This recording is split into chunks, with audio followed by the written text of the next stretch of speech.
Bilo da ste već iskusan povrtlar ili ste novi u tom poslu, uvijek se može nešto novo naučiti i treba ostaviti prostora za nova saznanja i istraživanje.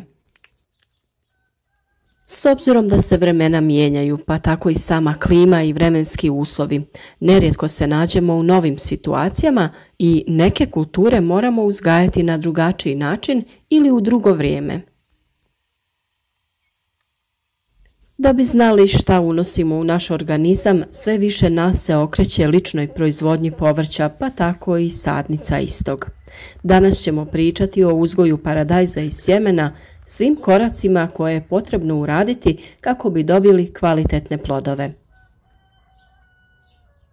A kako bi od sjemena pa do ploda uzgojili različite biljke, zapratite naš kanal i uz naše savjete uzgojite zdrave i otporne biljke koje će vas obradovati mnogobrojnim plodovima. Potražite i ostale video savjete o svim bitnim koracima o uzgoju paradajza. Pa krenimo redom. Ono što je bitno jeste priprema sjemena. Sjeme možete kupiti ili ga možete sami sebi sačuvati iz vlastitog povrća. Sjeme se uzima iz krupnih plodova koji se nalaze barem iznad prve rodne grane.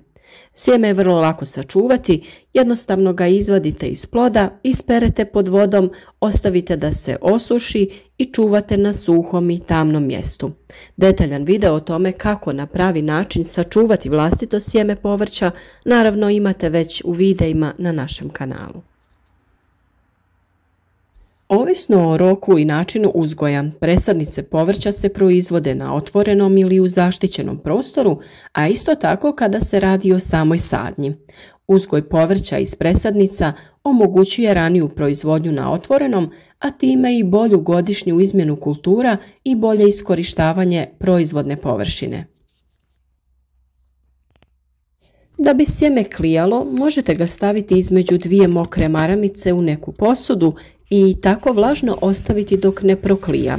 Naravno, redovno provjeravajte da vam se maramice ne osuše jer tada sjeme neće proklijati.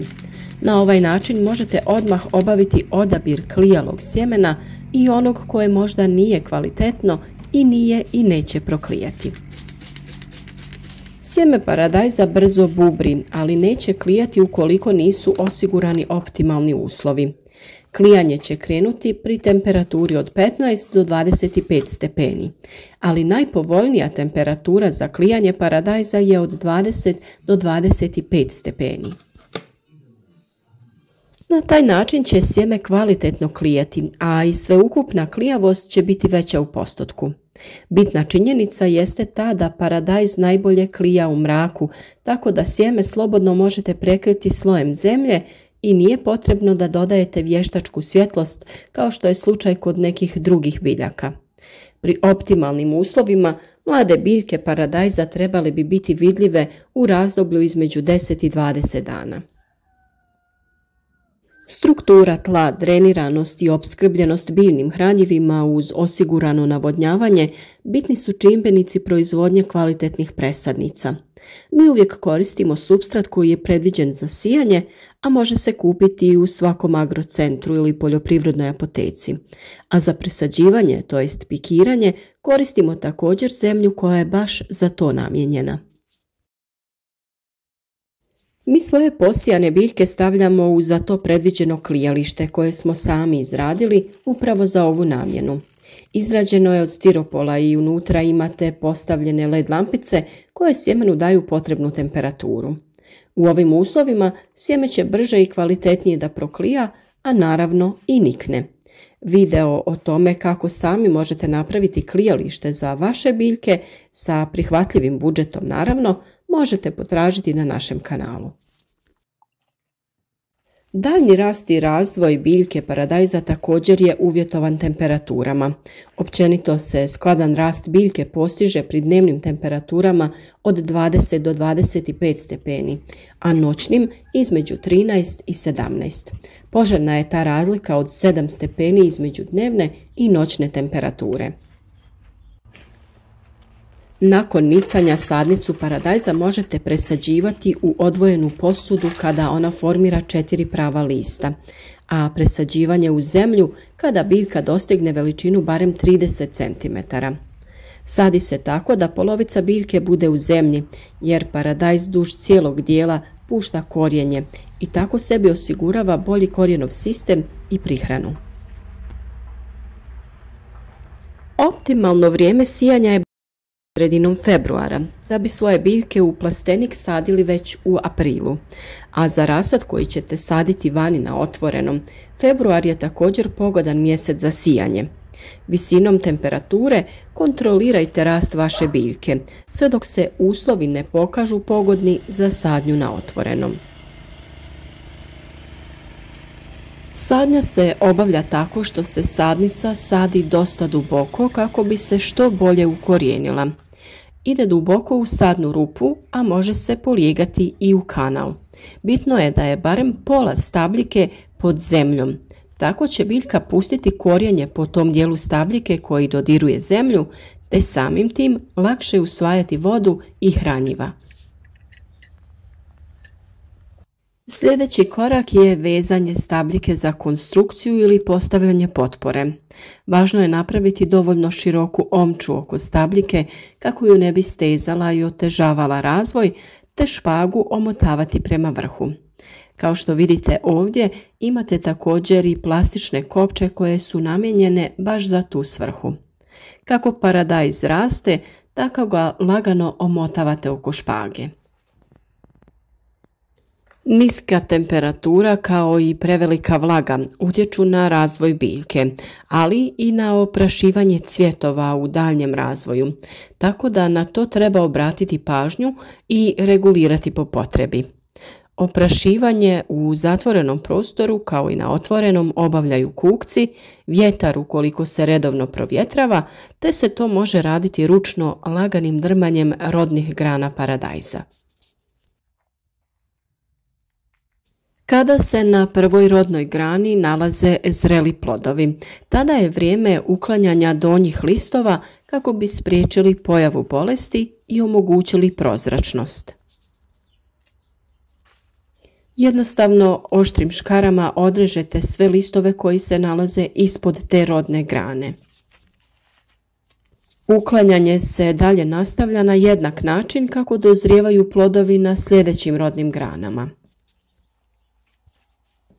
Paradajz pored pazuha lista pušta zaperke koje je potrebno uklanjati. Ukoliko to ne bi činili, dobili bi bespotrebnu džunglu i riskirali bi oboljenje biljaka te smanjen kvalitet i količinu plodova. Zaperke treba uklanjati dok su veličine između 2 do 5 cm. Biljku paradajza najbolje je prikratiti nakon 6. rodne grane, to jest odrezati joj vrh. Ako to ne bi učinili, svaka naredna grana dala bi sitnije plodove, a oni bi oduzimali hranjiva plodovima na nižim slojevima, pa bi samim tim i oni gubili na kvaliteti. Paradajzu nije potrebno previše vode, na primjer kao paprici, ali je vrlo važno redovno zalijevanje. Najbolje je to raditi u jutarnjim satima, 1 litru vode po biljci, a u vrućim ljetnim danima može se to raditi i 2 puta dnevno. Sa količinom vode nije dobro pretjerivati jer samim tim možemo uzrokovati prevelik unos vode te bi plodovi mogli da krenu pucati. Vrlo je važna i pravilna prihrana. Tu u priču dolaze NPK hranjiva. Vjerujem da ste svi do sada naučili šta znači koje slovo i kako se koristi. N je oznaka za dušik i koristi se kod razvoja zelene mase biljke. P je fosfor i on je zadužen za jačanje korijena, ali i ostatak biljke, te pridonosi boljem unošenju ostalih hranjivih materija u biljku.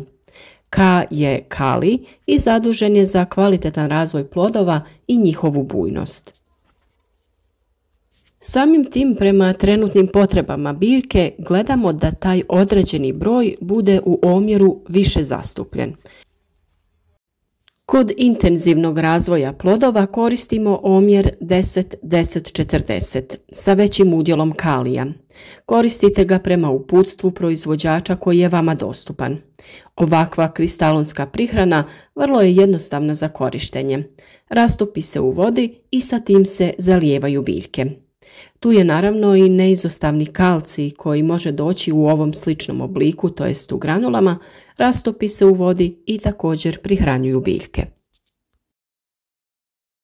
Za ovakvu prihranu možemo naći i zamjenu. U prirodi dušik imamo u zelenim masama koje se mogu sijeti kao predkulture i zaoravati, a kopriva je najbogatija i može se koristiti kroz navodnjavanje ili koristiti špricanjem preko lista. Fosfor imamo u gavezu, a kalij imamo u pepelu. Sve o pripremi ovih preparata imate već u videima na našem kanalu. Kalcij je također neophodan, pogotovo u ljetnom periodu. Visoke temperature i suša otežavaju razvoj plodova, a kalcij je najbitniji za njihovu čvrstoću i pravilan oblik i razvoj. Sa njim direktno utječete na zaštitu od vršne truleži plodova. Kada su te visoke temperature, biljci je najbitnije dati folijarnu prihranu, to jest preko lista. Korijen nije u mogućnosti da pravilno usvoji hranjiva iz tla, iako su mu dostupna. Nadamo se da vam je ovaj video bio od pomoći, jer smo se potrudili da prikažemo sve faze uzgoja rasada paradajza iz sjemena, sadnje, načina održavanja stabljike i same prihrane. Naravno, za sva dodatna pitanja tu smo na raspolaganju, slobodno pišite vaše komentare. Vjerujemo da će mnogima ovaj video biti motivacija da se ipak sami okušaju u uzgoju biljaka, a za mnoge druge savjete o uzgoju voća i povrća zapratite naš kanal i pratite nas u sezoni koja je pred nama, jer ćemo sve da vam pokažemo praktičnim radom kroz naše videe ili pregledajte videe koje već imate na kanalu.